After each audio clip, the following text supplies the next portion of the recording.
আল্লাহ বলেন ওই যুবকরা যদি না থাকতো, ওই যুবকরা যদি না থাকতো, ওই যুবকরা যারা লজ্জাপতির মতো আল্লাহর ভয়ে নিজেকে গুটায় আনিছে, ওরা এতটুকু আকর্ষণের পাত্র।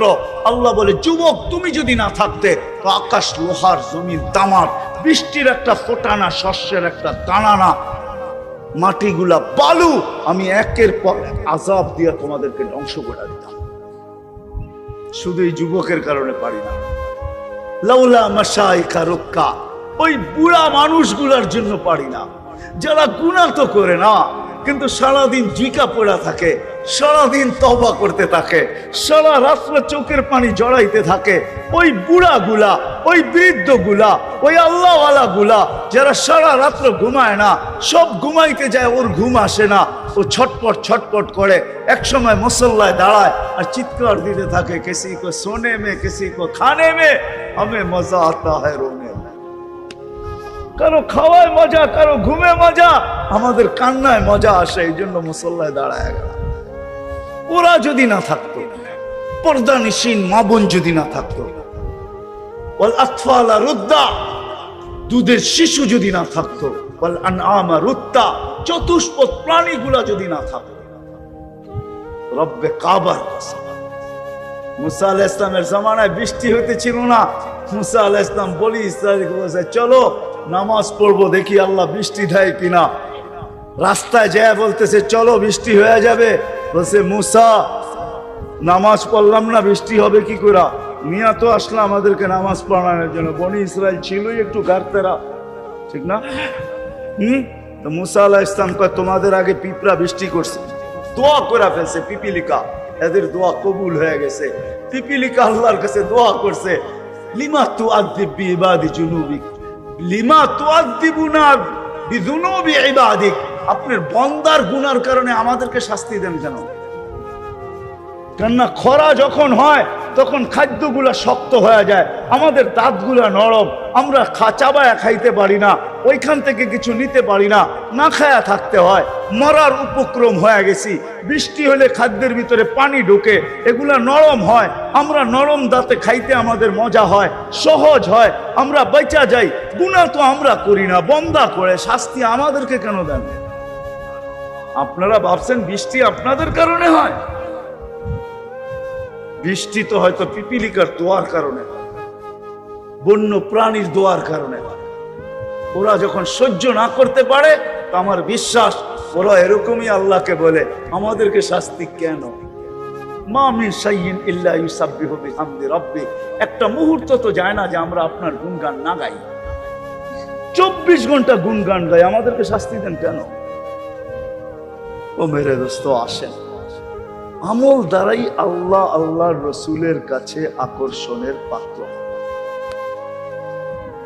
দুনিয়ায় হইলি কি আর না হইলি কি, সেলিব্রিটি হইলি কি আর না হইলি কি, আল্লাহর কাছে যদি আকর্ষণের পাত্র হইল তো যুবক এমন হয়, আল্লাহর কাছে যদি আকর্ষণের পাত্র হয় তো নারী এমন হয়, আল্লাহর কাছে যদি আকর্ষণের পাত্র হয় তো বৃদ্ধ আর আল্লাহ ওয়ালারা এমন হয়। তো তিনটা শুনাইলাম। আল্লাহর কাছে, রসুলের কাছে যদি আকর্ষণের পাত্র হয়, রাগ হয়ে যাবে? বলবো এইখানে কয়জন আছে যে আজ পর্যন্ত আল্লাহ রসুলকে একবার স্বপ্নে দেখছি? বয়স তো হয়ে গেল, দাড়ি তো পাইকা গেল, আজ পর্যন্ত তো স্বপ্নে দেখলাম না। কেন দেখলাম না? বুঝা গেল আমি আকর্ষণের পাত্র না। আকর্ষণের পাত্র হইলে ছুটা এসা দেখা করেন। বেলাল 3 মাস ছিল না মদিনা মুনাব্বারায়, 4th মাসে স্বপ্নে যুগে চলে যায়, বলছে মা বালুকা ইয়া বেলাল আল্লাহ তাজুরুনা। বেলাল কি হলো? 1 মাস অপেক্ষা করলাম, 2 মাস করলাম, 3 মাস করলাম, তারপরও দেখি মদিনা আসো না। বিদায় 4th মাসে নিজেই চলে আসলাম, আসো না মদিনা। আছে আল্লাহওয়ালা দুনিয়াতে যারা প্রতিদিন না দেখলো সপ্তাহে একবার দেখে, সপ্তাহে না দেখলো মাসে দেখে, মাসে না দেখলো বৎসরে দেখে। আছে না নাই? আছে না নাই? আছে। দেখে না, দেখা দেয় বিদায় দেখে, দেখা দেয় বিদায়, দেখা দেয় বিদায় দেখে। দেখা কেন দেয়? আকর্ষণের পাত্র। এইবার একটা প্রশ্ন যদি করি, কবরে যাওয়ার পরে যদি ফেরেশতা জিগায় মান হাদার রাজুল বুইসা ফিকুম, ইশারা দিয়া চেহারা দেখায় যদি বলে যে ইনি কে, চিনো কিনা, তো উনিও হাসবে, দুজনই হাসতে থাকবে। ফেরেশতা জিজ্ঞাসা করবে হাসিস কেন, জবাব দে। কাকে চিনাইতেছে? তো আগের থেকেই পরিচিত, আসা যাওয়া ছিল। নবীজিও আসবে আর বলবে কাকে কি চিনাও, আসা যাওয়া ছিল, পরিচিত আমরা। আয় হায়, আমি বুঝাইতে পারলাম না। জীবন তো শেষ হয়ে গেল, পরিচিত হলে তো আশা দেখাই হতো। পরিচিত বিদায়ী তো আহমদ ইবনে হাম্বল রহমতুল্লাহ আলাইহি 100 বার আল্লাহকে দেখছেন, 100 বার। আবু হানিফা রহমতুল্লাহ আলাইহি 100 বার দেখছেন। কিতাব উঠায় দেখেন না, আয়েশা দেখা দিছে, বলছে অপরিচিত থাইকা লাভ কি, তুমি আমার কাছে আকর্ষণের পাত্র, এখন আর অপরিচিত থাইকা কোনো লাভ নাই। ওই বাংলা প্রবাদ বাক্যই, শিশিরে ভিজে না মাটি বিনা দর্শনে, চিঠিতে ভরে না মন বিনা দর্শন। আল্লাহ বলে এইভাবে আর আকর্ষণে লুকায় থাইকা লাভ নাই। এই জন্য কোন কবি লিখছিলেন রুখসার সে বুরকা কা জরা পর্দা হটা লিল্লাহে মুঝে, हाँ लिल्लाहे मुझे अपने खुदा दाद देखा, চেহারা দেখা দেন। 100 বার দেখছেন। আমাদের বাংলাদেশও একজন আরো আল্লাহওয়ালা ছিলেন, বিবাড়িয়া ওনার বাড়ি, মুফাসসির সাহেব হুজুর নামে মশহুর, বাদুগর মাদ্রাসার মুহতামিম ছিলেন, মুফাসসির সাহেব নামে মশহুর। চিনেন কিনা জানি না, ওলামা চিনতে পারেন। মুফাসসির সাহেবের নামে মশহুর ছিল বিবাড়িয়াতে, শহরে ওনার মাদ্রাসা। হ্যাঁ, ওনার জীবনীতে লেখা আছে, ওনার পরিবারও জানে। উনিও অনেকবার আল্লাহকে স্বপ্নে দেখছেন। আমি জানি, আমি সত্য প্রমাণ করতেছি। ওনার ছেলেরা এখনো আছে, ছেলেরা না আছে, ছেলের ঘরের নাতিরা আছে, আমার কথা সত্যায়িত করবে। আল্লাহকে দেখছে, বহুত মানুষ আল্লাহকে দেখছে না, দেখে নাই? হ্যাঁ, কি বলে দেখছে? পাওয়া যায় কিতাবে না বানায়া বলতেছি? আল্লাহকে দেখা যায়। যদি দেখা না যাইতো তাহলে কেন বলে আইনামা তুআল্লু ফাসাম্মা ওয়াজহুল্লাহ, যেদিকে তাকাবে আমাকেই দেখবে।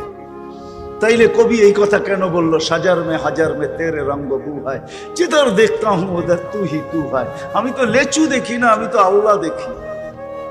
যে ভিতরে এক কালার, বাহিরে এত সুন্দর কালার কে করলো, এটাই আল্লাহ, আল্লাহর প্রতিচ্ছবি।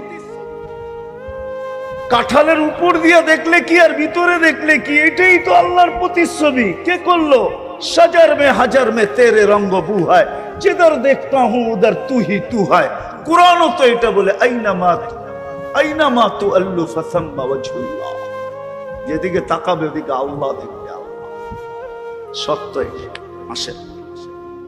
ছোট একটা জীবন চলে যাব। আজকে হয়তো বিবেক বুদ্ধি বিদ্যা আমাদেরকে বুঝতে দেয় না।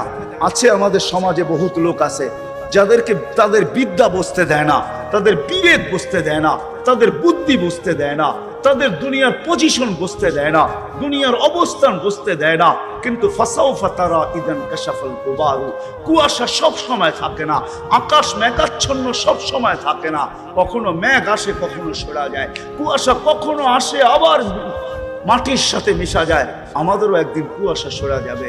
কোরআন এটাই বলে, রব্বানা ইন্নানা আবসারনা ফারজি'না আমাল সালিহা ইন্নানা মুকিনুন।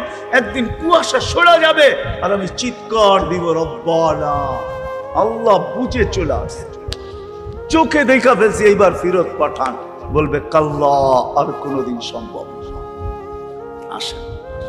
আল্লাহর কাছে আকর্ষণের পাত্র আল্লাহর রসুলের কাছে। দুনিয়াটা দুনিয়াই থেকে যাবে, সত্য এটাই। মানেন, আমাদের কথা মানেন। আজকে মানবেন না, কালকে তো অবশ্যই মানবেন। দুনিয়া অনেক কিছু এখন মানতে বাধ্য, অনেক কিছু। আলহামদুলিল্লাহ, দিন যাইতেছে, দুনিয়া মানতে শুরু করতেছে, অনেক কিছু মানে। আমি জানি, আমি দুনিয়া ঘুরি, এমন না ঢাকার থেকে শুধু পিরিজপুর চলে আসছি, বাংলাদেশে ঘুরি এমন না। হাদিসে নেয়ামত বলতেছি, দুনিয়ায় মহাদেশে 60টা, একটাও এখন পর্যন্ত বাকি নাই। আল্লাহ 60টা আমাকে দেখায় গেছে। দুনিয়ায় উন্নত অনুন্নত দেশ মিলায়া উন্নত দেশ হয়তো দুই একটা বাকি আছে, এছাড়া আর একটাও বাকি নাই। হয়তো ইংল্যান্ড বাকি আছে আর কানাডা বাকি আছে, আর দুনিয়ার কোনো উন্নত দেশ বাকি নেই যেটা আমি না দেখছি, একাধিকবার না দেখছি। তা হাদিসে মেয়ামত বলতেছি 99টা দেখায়, সময় এখনো হাতের থেকে বাহির হয়ে যায় নাই। কি লাগাবো কাজে? হ্যাঁ হ্যাঁ, আমলওয়ালা জিন্দগি বানাইতে রাজি? পাক্কা? কে কে ওয়াদা করতে পারেন? মনের থেকে তো নামান মনের থেকে যদি না হয় তাহলে কিন্তু আব্দুল কাদের জিলানী রহমতুল্লাহ আলাইহির কথা সত্য হবে। পীরানে পীর আব্দুল কাদের জিলানী রহমতুল্লাহ আলাইহি, বড় পীর আব্দুল কাদের জিলানী রহমতুল্লাহ আলাইহির কথা সত্য হবে। উনি বলছিলেন, লিসানুকা মুমিন কলবুকা মুনাফিক। তোর মুখটা তো মুসলমান, দিলটা মুনাফিক। লিসানুকা মুমিন কলবুকা মুনাফিক। ওনার কিতাব আছে ফাথুর রব্বানি, আরবিতে, ওটা পড়া দেখেন। ওলামাদের জন্য বলতেছি, ফাথুর রব্বানি আরবিটা, উর্দু বাংলা না, আরবিটা পড়া দেখেন। ওটার ভিতরে লেখা আছে লিসানুকা মুমিন কলবুকা মুনাফিক। মুখ দিয়ে তো বলতেছিস আমি আমলওয়ালা হইতে চাই, কিন্তু দিল বলে না। মোল্লা কি লাভ, ঠিক না? যদি হইতে চাই তাহলে 3 জায়গার সাথে আমার সম্পর্ক জুড়তে হবে। রাজি? কি সবাই? সর্বপ্রথম আল্লাহর ঘরের সাথে, তার সাথে আল্লাহর মসজিদের সাথে ঘনিষ্ঠ থেকে ঘনিষ্ঠ সম্পর্ক করে, যাতে মৃত্যুর পরে সবাই সাক্ষী দেয় লোকটা বড় দিনদার ছিল। হাদিসও আছে, যার সম্পর্ক যত বেশি মসজিদের সাথে ঘনিষ্ঠ দেখবা তাকে ইমানদারের সাক্ষী দাও। যখন আমরা সাক্ষী দেই তখন আবার আল্লাহ হাসি দিয়া বলে, ইন্নী আ'লামু বি, তোমরা সাক্ষী দিতেছ শুধু বাহ্যিক দেখা, এর ভিতরগত সব আমি তোমাদের চেয়ে ভালো জানি। তারপরে আল্লাহ আরেকটা কথা বলে, তারাকতু ইলমি, জানি কিন্তু আমারটা বাদ দিয়া দিলাম, কবিলতু শাহাদাতা আবদি, তোমাদের সাক্ষী গ্রহণ করলাম, মাফ করে দিলাম। তোমরা ভালো বলছো, ভালো, আমি জানি কিন্তু আমি আমারটা বাদ দিয়া দিলাম। ইন্নী আ'লামু বি তারাকতু ইলমি কবিলতু শাহাদাতা আবদি। আল্লাহর ঘরের সাথে সম্পর্ক জোড়বেন।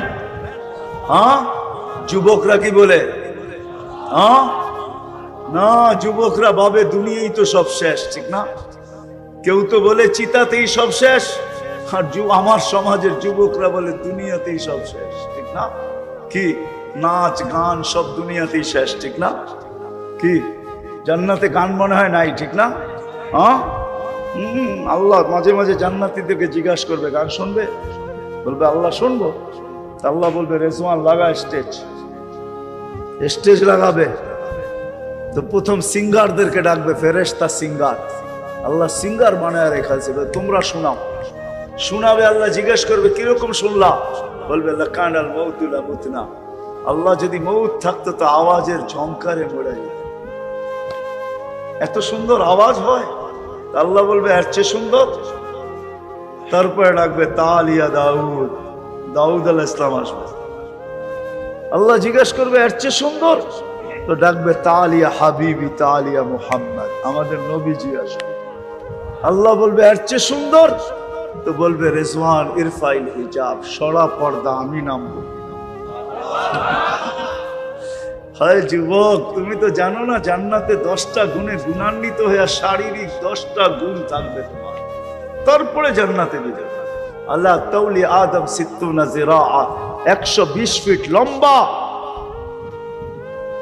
আলা হোসনে ইউসুফ, ইউসুফ আলাইহিস সালামের মতো রূপ। আলা মিলাদি ঈসা, ঈসা আলাইহিস সালামের মতো 33 বছর বয়স। আলা কুওয়াতি মুসা, মুসা আলাইহিস সালামের মতো শক্তি। আলা সাউতি দাউদ, দাউদ আলাইহিস সালামের মতো গলার আওয়াজ। আল্লাহ আওয়াজ যেদিন থেকে তৈরি করছেন, আর যেদিন কিয়ামতের মাঝে আওয়াজ বিলুপ্ত করবে, সারা দুনিয়ার সিঙ্গারদেরকে যদি এক করা হয়, এদের আওয়াজকে যদি এক করা হয়, তো দাউদ আলাইহিস সালামের আওয়াজের সামনে বিন্দু হবে না, বিন্দু। যখন দাউদ আলাইহিস সালাম জবুর পড়তেন, তামায়ালাতিল জিবাল, পাহাড় পর্যন্ত ডান্স করতো, ডান্স। সুরের যখন ঝংকার উঠাইতেন, ওই আওয়াজ তোমাকে দিবে, ওই আওয়াজ দিবে। দুনিয়ার গান আর কতক্ষণ হয়? 5 মিনিটের উপরে দুনিয়ার কোনো গান নাই। চ্যালেঞ্জ, আমাকে কেউ দেখান কি যুবক, কি বলে 5 মিনিটের উপরে গান আছে? 4-5 মিনিটের উপরে কোনো গান নেই। কইবেন 12-13 মিনিট উঠি আ উ করতে করতে 12-13 মিনিট নেয়। আ উ আছে না কিছু আগে পরে মধ্যখানে, আসল ছন্দ 3 থেকে 4 মিনিটের উপরে নাই। কেন? এর বেশি কেউ শুনবে না, এর বেশি, হ্যাঁ এর বেশি কেউ শুনবে না। আর লম্বা হইলে অবস্থাও তো খারাপ, এতক্ষণ তো কোমরও দুলাইতে পারবে না, ঠিক না? দুনিয়ার ডান্স, এটা ডান্স। তুমি ডান্স চিনোই না, ডান্স কাকে বলে, রক্স কাকে বলে, তুমি ডান্স চিনো না। ডিকশনারিতে ভালো মতে যায় দেখো ডান্স কাকে বলে। কোমর দুলানো আর হাত পা বেকা সেকা করার নাম কি ডান্স নাকি? আমারে চিনাইতে হবে না, আমি দুনিয়ার বড় বড় সিঙ্গার চিনি, দুনিয়ার বড় বড় সিঙ্গাররা আমাকে চিনে।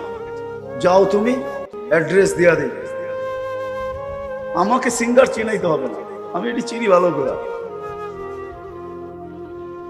আমি ভালো করে চিনি। তা হাদিসে নেয়ামত বলতেছি, এমনি বলি না। বড় বড় সিঙ্গাররা ছেড়া দিছে সিঙ্গারি, প্রচার করতে চাই না নিজের বুজুর্গি। আমি বড় বড় সিঙ্গার চিনি, দুনিয়ার সিঙ্গার আর ফিঙ্গার ডান্স বলে। ডান্স তো জান্নাতে হবে। 40 বছর টানা নাচবে, 40 বছর। প্রত্যেক পায়ের জমকারে 1 লক্ষ কালার বাহির হবে, 2 পায়ে 2 লক্ষ, 4 জনে নাচবে তো 8 লক্ষ কালার একসাথে বাহির হবে। 40 বছরের ভিতরে একটা কালার দ্বিতীয়বার রিপিট হবে না। আল্লাহ বানায় রাখছে, আল্লাহর রসুল চোখে দেখা আসছে। নাইলে আমরা ভাবতেছি সাহাবা বোকা ছিল, ঠিক না? হ্যাঁ, আবু বকর বোকা, যার 13টা কাপড়ের দোকান ছিল, বোকা সাহাবা। সাহাবা বোকা ছিলেন না, ওদের মতো চালাক কেউ ছিল না। আমরা ভাবি আমরা শিক্ষিত, আমরা শিক্ষিত, আমরা জেনারেল শিক্ষা। জেনারেল মানে হলো ডিকশনারিতে সাধারণ শিক্ষায় শিক্ষিত। সাহাবা অসাধারণ শিক্ষায় শিক্ষিত ছিল, বিদায় মেঘকে ডাকলে মেঘ আসতে বাধ্য ছিল, সূর্যকে ইশারা করলে থামতে বাধ্য ছিল। দরিয়ায় নীল আমি 6 বার দেখছি, আর চিঠি তালাশ করছি, চিঠি আমি 6 বার দরিয়ায় নীলে গেছি। সুদান আমি 6 বার গেছি, আমার মনের কথা বলতেছি, আমি 6 বার চিঠি তালাশ করছি যে হায় যদি চিঠিটা পাইতাম, তাহলে পদ্মা, মেঘনা, যমুনার পানির ব্যবস্থা হয়ে যেত। যদি 4500 কিলোমিটার লম্বা দরিয়ায় নীল উমর রাদিয়াল্লাহু তাআলা আনহুর চিঠিতে পানি দিতে পারে, তাইলে আমার পদ্মা, মেঘনা, যমুনাও দিতে পারে, যদি চিঠি পেয়ে যেতাম। আমি 6 বার তালাশ করছি ওই চিঠিতে। তমিমে তারি রাদিয়াল্লাহু তাআলা আনহুর কবরে যখন গেছি, তিউনিসিয়ার লিবিয়ার বর্ডারে, তখন সালাম দিয়া বলছিলাম, তমিম হাত দুটা যদি দিয়া যাইতে, তাহলে দুনিয়ায় ফায়ার সার্ভিসের দরকার হইতো না। যেখানে আগুন ওইখানে তোমার হাত। অগ্নিগিরি যদি পাহাড়ে আবদ্ধ হইতে পারে, তাহলে আমাদের সাধারণ আগুনও তোমার হাতের ইশারায় নিতে পারে না? পারে না? ওনারা অসাধারণ শিক্ষায় শিক্ষিত ছিল। আসে প্রথম মসজিদের সাথে সম্পর্ক জড়বো তো, দ্বিতীয় দিনী মাদারেসের সাথে সম্পর্ক জড়বো। দিনী মাদারেসের সাথে সম্পর্ক জড়বো। আমি তো বলি বাংলাদেশে, খুব বলি, আজকের থেকে না কয়েক বছর ধরে বলতেছি, বাংলাদেশে বিপর্যয় কোনোদিন আসে না, আসবো না। বাংলাদেশ নড়ে চড়ে পড়ে না, এটা আমার প্রসিদ্ধ। নড়ে চড়ে পড়ে না। 7.8 ভূমিকম্প ইটালিকে তুর্কিকে মাটির সাথে শোয়ায় রেখা গেছে।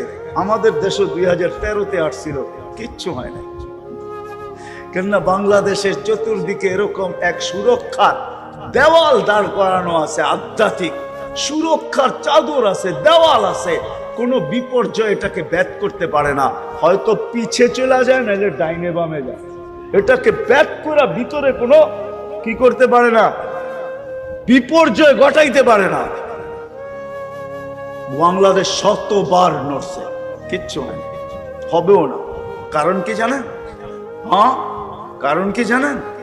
এই দিনী মাদারেস গুলা, এই মসজিদ গুলা। রাত্র 4টার সময় হেফজোখানার ছেলেরা ওঠে, আর দেখবেন বাংলাদেশে যতবার বড় মাপের ভূমিকম্প আসছে সব শেষ রাত্রে আসছে। 7.8 আসছে 5টা 5-এ, ডিসেম্বরে 6.1 আসছে, এটাও 5টা 5-এ। যতগুলা বড় মাপের ভূমিকম্প আসছে সব শেষ রাত্রে। কেননা ওই সময় বাংলাদেশের 30,000-এর উপরে হেফজোখানার ছেলেরা কোরআন পড়তে থাকে, আল্লাহর সাথে কথা বলতে থাকে, আল্লাহ এদের সাথে কথা বলতে থাকে। ভূমিকম্প আসে, নড়ে চড়ে কোনো বিপর্যয় ঘটাইতে পারে না, কেননা দেওয়াল ব্যাধি করতে পারে না। বিপর্যয় ঘটাবে তো ঘটাবে কি করে? ডাইনে বামে চলে যায়, যেরকম দেওয়ালে বল মারলে রিপিট হয়ে পিছনে আসে, কেননা দেওয়াল ভেদ করতে পারে না। 10 নম্বর মহাবিপদ সংকেত আসছিল, ঠিক না? কি বুলবুল, ঠিক না? হ্যাঁ, কিছু হয়েছে? হ্যাঁ, কোথায় ছিলেন? পিরিজপুরে? হ্যাঁ, আসছে কোন দিক দিয়া? বুলবুল ঢুকছে কোন দিক দিয়া বাংলাদেশে? ওই দিন আমি পাথরঘাটা ছিলাম, পাথরঘাটা উড়া সারা রাত্র আমি বুলবুল দেখছি। এটা ডানা কতটুকু লম্বা, লেজ কতটুকু লম্বা, কেননা বুলবুল না, বুলবুল পাখি। সারা রাত্র আমি দেখছি। আমার মাথার উপরে 6-7টা টিন ছিল, আর কিচ্ছু ছিল না। আমাদের ইস্তেমা ছিল, দুপুরে দোয়া হয়ে গেছে, আমি ঢাকা যেতে পারি নাই বুলবুলের কারণে। আমি সারা রাত্র বুলবুল দাঁড়ায় দাঁড়ায় দেখছি, আর আমার বিশ্বাস ছিল কলা গাছ ছাড়া কিছু পড়বে না। আমি সকালবেলা ঢাকা গেছি, কিচ্ছু পড়ে নাই, কলা গাছ ছাড়া কিচ্ছু পড়ে নাই, কোনো বিপর্যয় হয়নি। হয়েছে নাকি? বলুক শিক্ষিত মানুষগুলা, বলুক করোনার সময় মানুষ কিনা বলছে, সারা দুনিয়া চিৎকার দিছে, এর সাথে সাথে আমাদের দেশের কিছু মানুষও চিৎকার দিছে এমন বিপর্যয় হবে, মা দাফন করার কাউকে পাওয়া যাবে না। আর এখন বাংলাদেশের মালা গলায় সবাই ফুলের মালা দেয়, যে বাংলাদেশ করোনাকে প্রতিরোধ করলো কি দিয়া। আমি তো বলি এত গবেষণা করতে হবে না, আমাদের গ্রামগঞ্জে যারা ফার্মেসি চালায় ওদের কাছে আসলে ওরা বলে দিবে প্রতিরোধ করছে কি দিয়া, ঠিক না? কি কাশি লয়া, জল লয়া, ঠান্ডা লয়া যান নাই, ওষুধ দিয়া কইছে কাউরে কইস না, চুপে চুপে খায়া ফেলা, ভালো হয়ে যাবে। ভালোই তুই হয়ে গেছেন, ঠিক না? হ্যাঁ, ঠিক না? মাস্ক কয়জনে পড়ছে গ্রাম দেশে? পড়ছেন? হ্যাঁ, মনে হয় না, ঠিক না? জিজ্ঞেস করছে মাস্ক পরেন না কেন? টেলিভিশনে এত বড় বড় দেখায়, নাকের ছিদ্র তো এটা এত বড় না, এটা যাবে তো যাবে কোন দিক দিয়া? যদি মুখ দিয়া যায়, সারাদিনই তো পান বিড়ি খাই, এটা কোন দিক দিয়ে যাবে, ঠিক না? আল্লাহ বাংলাদেশে কোনো বিপর্যয় হয়েছে নাকি? হ্যাঁ, ছোট একটা দেশ, যতগুলা মানুষ সচেতন, কেউ না আমরা, তারপরও কোনো বিপর্যয় ঘটে নাই।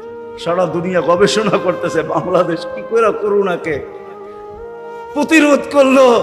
আমি বলি ওই সময়ও মাদ্রাসাগুলা অনলাইনে প্রত্যেকটা হেফজোখানা চালু ছিল।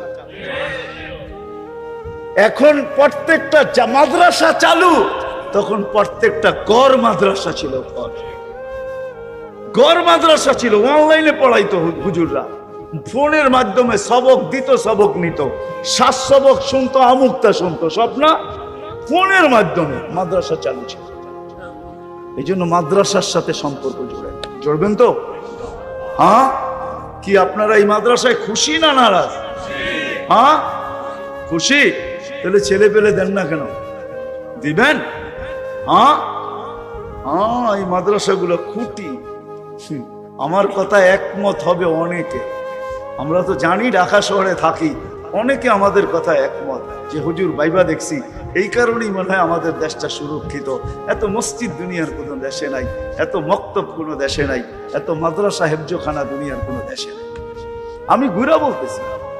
আর তৃতীয় সম্পর্ক গড়েন হক্কানি আলেম ওলামা আল্লাহ ওয়ালাদের সাথে। হক্কানি আলেম ওলামা আর কি, আর কি, আল্লাহ ওয়ালাদের সাথে, এদের সাথে সম্পর্ক জড়ে। এই 3 জায়গায় যদি সম্পর্ক জড়তে পারেন, তাহলে ইনশাআল্লাহ আমলওয়ালা জিন্দেগি হবে। আর আমলওয়ালা জিন্দেগি যদি হয়, ফুল যেরকম ফুটলে আকর্ষণের পাত্র হয়, যুবকরা বুঝবে, আপনারা বুঝবেন না। 14 তারিখ আসার 2-3 দিন আগেই আপনাদের পিরিজপুরে ফুলের দোকানে বুকিং এর কাগজ দিয়ে আসে। আপনিও বুঝেন, দেখা যায়, ঠিক না?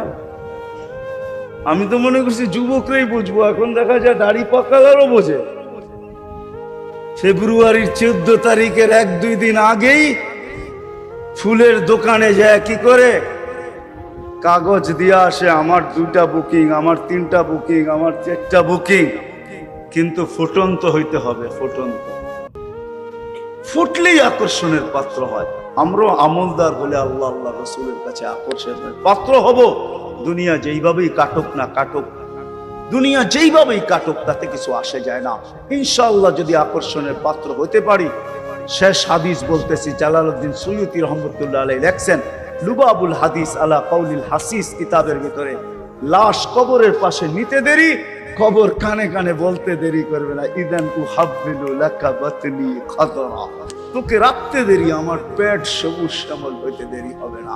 ওয়া ইউহাব্বিল জিসমাকা নূরা, তো শরীর নূরানি হইতে দেরি হবে না। ওয়া ইয়াসাদ রূহুকা ইলাল্লাহ, তো রূহ আল্লাহর সান্নিধ্যে চলে যাবে। গর্বত সম্পর্ক পাক্কা ওয়াদা। আল্লাহ আমাদেরকে আমল করার তৌফিক দান করেন।